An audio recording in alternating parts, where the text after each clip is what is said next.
Most awaited notification 10+2 का 2017 का कब आएगा? जी हाँ, आज अनाउंस कर दिया गया है। क्या है नया, क्या पुराना है, कैसे एग्ज़ाम पैटर्न है, क्या चीज़ नया देखने को मिल रहा है, कितनी वैकेंसीज़ हैं, क्या क्वालिफ़िकेशन है, सब कुछ यहाँ पे देखेंगे हम लोग। हाय, हेलो, गुड इवनिंग, सत श्री अकाल, अस्सलाम वालेकुम। कैसे हैं आप लोग? हमेशा की तरह अच्छे। तो कहाँ से शुरू करें? पहले एडवर्टीजमेंट शुरू कर देते हैं अपने चैनल का। अगर चैनल सब्सक्राइब नहीं किया है तो प्लीज़ डू सब्सक्राइब का ही है। वीडियो अच्छा लगे तो लाइक बटन को प्रेस करना ना भूलें, और मुझसे जुड़ना चाहते हैं तो फेसबुक पे आ सकते हैं, facebook.com/gahi.edu पे। मेल करना चाहते हैं तो gahi16june@gmail.com पे मेल भी कर सकते हैं। ठीक है, आपका दोस्त हूँ, हमेशा दोस्ती समझिए, सर मत कहिए। और जो भी प्रॉब्लम हो please do share with us. और क्या करें, शुरू करें? चलिए, बकवास नहीं करेंगे वरना उस पर भी लोग मुंह फुला लेते हैं। डेट, क्लोजिंग डेट जो है 18 दिसंबर है। जी हाँ, आज से शुरू हुआ है, कल से शुरू हो रहा है 19 से, तो 18 दिसंबर तकरीबन 1 महीने का विंडो दिया गया है। कंप्यूटर बेस्ड एग्ज़ाम है, ऑनलाइन एग्ज़ाम है, जो 4 से 26 मार्च तक होगा। ठीक है, 4 से 26 मार्च। ठीक है, 4 मार्च से 26 मार्च तक का लगभग 22 दिन ये चलेगा रंगारंग कार्यक्रम। टीयर 2 डिस्क्रिप्टिव जिसे कहते हैं वो होगा आपका जुलाई में। ये चीज़ बहुत गंदी है एसएससी की। मार्च में आपने पेपर करा लिया टीयर 1, और टीयर 2 कराने के लिए आपको 4 महीना चाहिए। इस हिसाब से 1 मंथ मोर देन इनफ होता है, लेकिन आपको 4 महीना चाहिए पेपर 2 के लिए।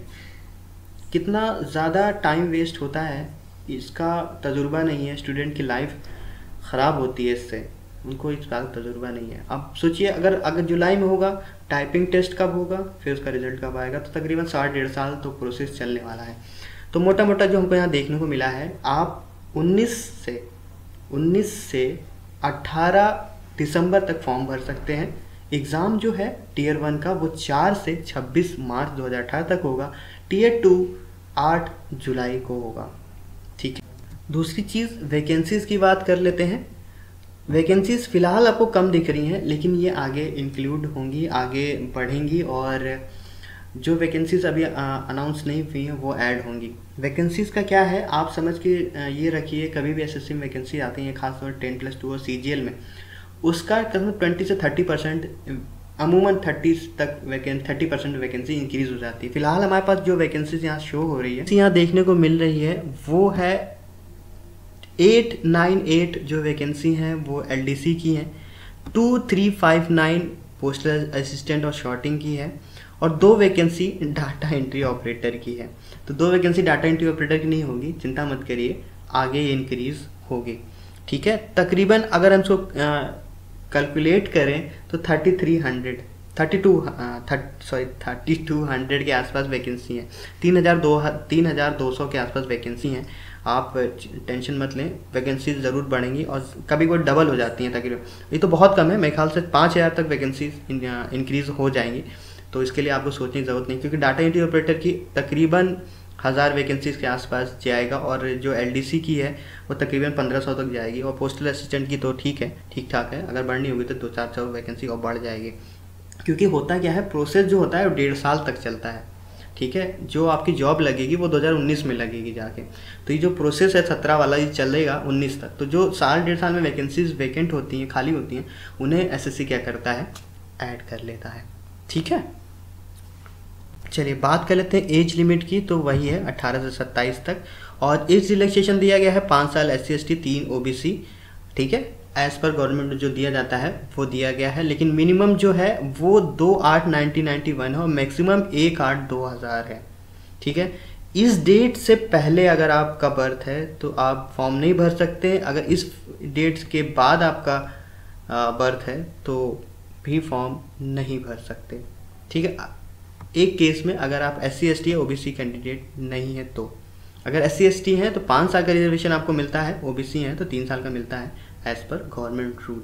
तो मिनिमम 18 है, मैक्सिमम 27 है। अगर SC ST हैं तो 5 साल जोड़ लें, OBC हैं 3 साल जोड़ लें, जनरल कैंडिडेट हैं, गॉड ब्लेस यू।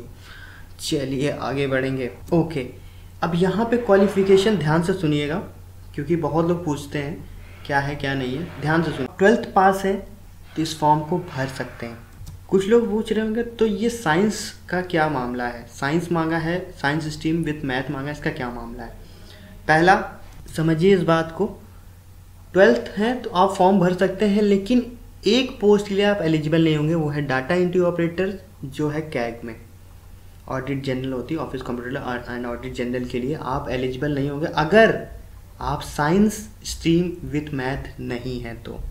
अदरवाइज आप 12th हैं, किसी भी स्ट्रीम से हैं, आप एलिजिबल हैं एलडीसी के लिए, पोस्टल असिस्टेंट के लिए, ठीक है। लेकिन डाटा एंट्री ऑपरेटर के लिए भी एलिजिबल हैं, लेकिन डाटा एंट्री ऑपरेटर जो कैग में होती है उसके लिए एलिजिबल नहीं है, ठीक है। क्या कह रहा है देखिए, मस्ट हैव 12th स्टैंडर्ड और इक्विवेलेंट, ठीक है, for data entry operator in CAG 12th standard pass in science stream with mathematics as a subject, ठीक है।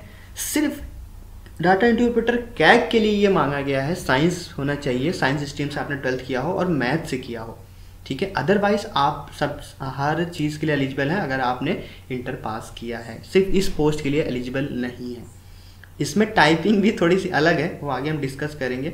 इनको हवाई जहाज़ चलाने वाले चाहिए, इंसान नहीं चाहिए, क्योंकि इसमें जो टाइपिंग मांगी गई है वो 50 वर्ड पर मिनट मांगी गई है कैग डाटा एंट्री ऑपरेटर के लिए।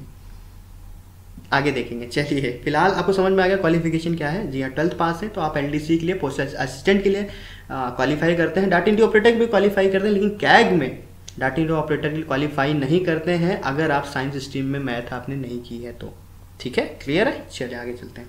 ओके, एग्ज़ाम पैटर्न की बात कर लेते हैं। एग्ज़ाम वैसे ही हो रहा है जैसे लास्ट ईयर था, सॉरी जो इसी ईयर हुआ है, लास्ट ईयर उनका इसी ईयर हुआ है, जनवरी में एग्ज़ाम हुआ है 10+2 का। रिटन है, डिस्क्रिप्टिव है और टाइपिंग है, वही फॉर्मेट है, ठीक है।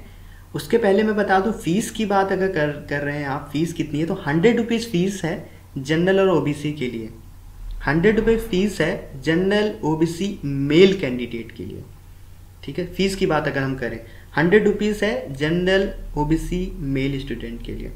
फीमेल वुमेन्स हैं, आप किसी कैटेगरी से बिलोंग करती हैं आपके लिए फ्री है। SC ST हैं, एक्स सर्विसमैन है आपके लिए फ्री है, फिजिकली हैंडीकैप है आपके लिए फ्री है, अगर हम फीस की बात करें तो, ठीक है। आ जाते हैं पैटर्न पे।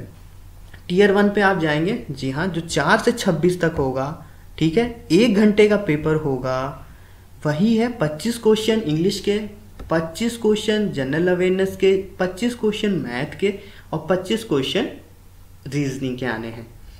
जो एक क्वेश्चन होगा वो 2 मार्क्स का होगा, तो इसका मतलब हुआ 50 मार्क्स का एक सेक्शन होगा, हर सेक्शन 50-50 मार्क्स का होगा। मार्क्स आपके हो गए 200, क्वेश्चन आपके हो गए 100।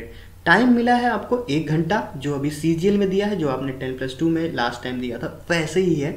1 घंटे का पेपर, 200 मार्क्स का, 100 क्वेश्चन, 25-25 मार्क्स का सेक्शन डिवाइड किया गया इंग्लिश, रीजनिंग, मैथ और जनरल अवेयरनेस में, ठीक है। इसको क्वालिफाई करेंगे तो आप जाएंगे टीयर 2 में।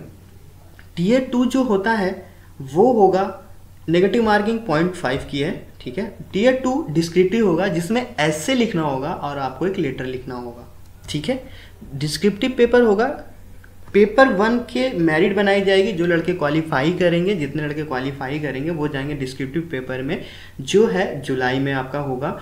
उसमें एक ऐसे लिखना होगा और एक लेटर लिखना होगा। जो ऐसे है वो तकरीबन 200 से 250 वर्ड का होना चाहिए, जो आपको लेटर लिखना है वो 150 से 200 वर्ड का होना चाहिए। ऐसे और लेटर पे मैंने वीडियो किया हुआ है, नीचे डिस्क्रिप्शन में मैंने दे दिया है, how to prepare for this SSC CGL CHSL, उसका वीडियो मैंने किया हुआ है, नीचे डिस्क्रिप्शन आपको मिल जाएगा, क्लिक करके आप देख सकते हैं। 10+2 CHSL के लिए जितनी आपको प्रिपरेशन के लिए वीडियो चाहिए वो सारे नीचे आपको डिस्क्रिप्शन में लिंक मिल जाएंगे, प्लीज़ डू वॉच दैट, ठीक है।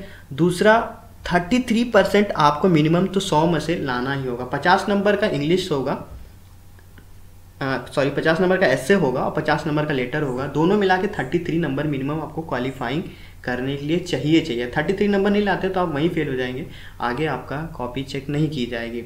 अगर आप 33 के ऊपर हैं तो उस नंबर को क्या किया जाएगा, टीयर 1 का जो नंबर है उससे जोड़ दिया जाएगा, ठीक है। मान लीजिए आप इसमें 100 में 50 पाए हैं और 200 में 100 पाए हैं, ठीक है। 100 पाए हैं, क्वालिफाई कर गए हैं, डिस्क्रिप्टिव पेपर में 50 पाए हैं, तो मार्क्स दोनों जोड़ दिए गए, हो गए आपके 300, ठीक है, 150 आउट ऑफ 300, समझ रहे हैं। 100 नंबर रिटन का, 50 नंबर डिस्क्रिप्टिव का, 150 आउट ऑफ 300, फिर मेरिट बनाई जाएगी। फिर आप क्वालिफाई कर जाते हैं अगर पोस्ट के लिए, तो आपको टाइपिंग टेस्ट के लिए बुलाया जाएगा।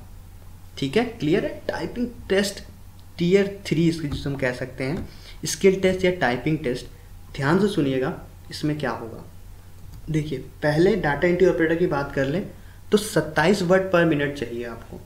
10 मिनट की टाइपिंग दी जाएगी, ठीक है, सॉरी 15 मिनट की टाइपिंग दी जाएगी, जो 27 वर्ड पर मिनट के हिसाब से आपको टाइप करना होगा। तकरीबन आपको 200 से तकरीबन 2000 से 2200 की डिप्रेस करनी चाहिए आपको 15 मिनट में। 15 मिनट का वक्त दिया जाएगा, ठीक है। 2000 से 2200 की डिप्रेशन आपका होना चाहिए। उसके बाद आपका एरर काउंट किया जाएगा, फिर आपको देखा जाएगा आप क्वालिफाइंग है या नॉन क्वालिफाइंग है।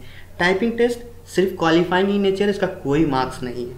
अब ध्यान दीजिएगा, मैं एक चीज़ कहने जा रहा हूँ। डाटा एंट्री ऑपरेटर जिसके लिए साइंस विथ मैथ मांगी गई है कैग पोस्ट के लिए, उसमें तकरीबन 50 वर्ड पर मिनट की स्पीड चाहिए, ठीक है। ये एक अलग से कैग के लिए 50 वर्ड पर मिनट के लिए आपको देना होगा डाटा एंट्री ऑपरेटर पोस्ट के लिए, ठीक है। बाकी डाटा एंट्री ऑपरेटर के लिए वही है 27 वर्ड पर मिनट, 15 मिनट दिए जाएंगे। तकरीबन 2000 से 2200 की डिप्रेशन होना चाहिए, मतलब 27 वर्ड पर मिनट आपको टाइप करना होगा डाटा एंट्री ऑपरेटर के लिए। दो अलग अलग चीज़ें हैं। डाटा एंट्री ऑपरेटर जैसे होता था वैसे ही होता, लेकिन कैग पोस्ट के लिए उन्होंने क्या किया है, 50 वर्ड पर मिनट के लिए टाइपिंग कर दी है। उसके लिए अगर आप क्वालिफाई करते हैं कैग और कैग के लिए, तो आपको 50 वर्ड पर मिनट के लिए क्वालिफाई करना होगा। अगर वो नहीं क्वालिफाई करते तो डाटा एंट्री ऑपरेटर की जो और वैकेंसी है उनके लिए आपको 27 वर्ड पर मिनट के लिए क्वालिफाई करना होगा। वो क्वालिफाई कर जाएंगे तो आपको मिल जाएगा। इनको मैंने कहा ना, हवाई जहाज़ चलाने वाले चाहिए कैग वालों को, 50 वर्ड पर मिनट वाले चाहिए, ठीक है। ये हुआ डाटा एंट्री ऑपरेटर का। एलडीसी का क्या है माजरा है वो देखते हैं। ओके, बात कर लेते हैं एलडीसी का। टाइपिंग पे मैंने वीडियो किया हुआ है पूरा 10+2 की टाइपिंग के लिए, नीचे डिस्क्रिप्शन में लिंक होगा, देख लें उसे।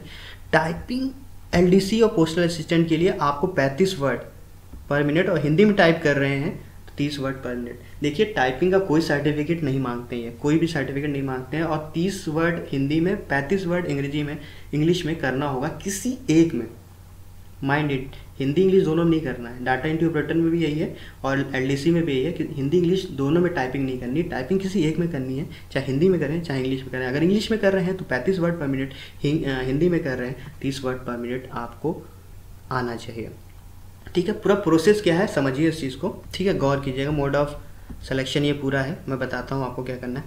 टियर 1 में आप जाएंगे जिसमें रिटर्न एग्ज़ाम है, ठीक है, 1 घंटे का है, 200 क्वेश्चन, 100 क्वेश्चन आएंगे 200 मार्क्स के। उसको क्वालिफाई करेंगे तो आप टियर 2 में जाएंगे, जहां आपको एस्से और लेटर लिखवाया जाएगा। उसको क्वालिफाई करेंगे तो उस टियर 1 और टियर 2 का मार्क्स जोड़ दिया जाएगा, फिर आपको बुलाया जाएगा टाइपिंग के लिए। टाइपिंग का क्या था मैंने बता दिया है। एलडीसी के लिए 35 वर्ड और डाटा एंट्री ऑपरेटर के लिए 27 वर्ड। लेकिन डाटा एंट्री ऑपरेटर अगर कैग में क्वालिफाई आप करते हैं तो वहाँ 50 वर्ड पर मिनट मांगा जाएगा, ठीक है। ये है पूरा प्रोसेस सिलेक्शन का, ठीक। चलिए, इतना कुछ है बताने को। वैकेंसीज इंक्रीज़ होंगी, डोंट वरी। एग्ज़ाम जो है वो 4 मार्च 2018 से 26 मार्च तक होगा। एप्लीकेशन फॉर्म आ चुके हैं, आप फिलअप करना शुरू कर दीजिए। डिस्क्रिप्टिव पेपर 8 जुलाई 2018 को खेला जाएगा वो खेल। और इसके अलावा टाइपिंग का कुछ भी जानना चाहते हैं, नीचे वीडियो में आपको मिल जाएगा। प्रिपरेशन कैसे करें इसकी, how to prepare SSC CHSL, उसका वीडियो नीचे मिल जाएगा। सारे वीडियो आपके ज़रूरत के जो 10+2 से रिलेटेड है वो सारे मिल जाएंगे। पूरा पैटर्न समझा दिया है आपको, क्वालिफिकेशन बता दिया है और एज लिमिट बता दी है। एप्लीकेशन फॉर्म भरें और प्रिपेयर करें। कोई दिक्कत हो, कोई परेशानी हो, हमसे शेयर करें। उसके पहले आपको चैनल सब्सक्राइब करना पड़ेगा। Please do subscribe guys education. और चलो ठीक है, चलता हूँ। खुश रहें, मस्त रहें और अपना ख्याल रखें। Take care.